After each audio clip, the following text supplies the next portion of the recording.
We have had literally decades of hostility and proxy attacks between Israel and Iran. But what has changed in recent hours? Would you say that Israel and Iran are now at war?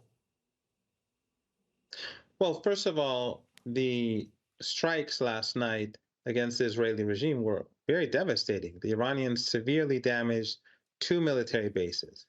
And the propaganda that we're seeing 24 hours a day, literally now, in the Western media about how little damage was caused is absolute nonsense. The Iranians sent many very cheap drones and old missiles as decoys, maybe a couple of $1 million, and the Israelis spent $1.3 billion to down them.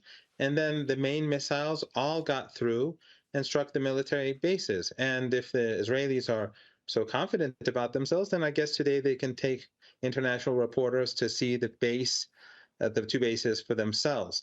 But beyond that, we have to remember that Iran has shown strategic patience for years.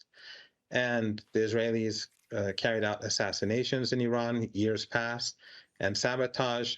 When that failed, they started to assassinate Iranian officers in Syria who were fighting ISIS and Al-Qaeda and their affiliates, who were being supported by the Israelis, among others, alongside the Golan Heights. And during the last 6 months, when Iran has been supporting Gaza and the resistance and been opposing the genocide, the Israelis murdered a number of officers of Iran and Syria. And Iran did not retaliate, at least directly, because Iran wanted to keep the focus in the past on the fight against ISIS and Al-Qaeda, and now the focus on Gaza, because the Americans and the Israelis and the West want to change the narrative.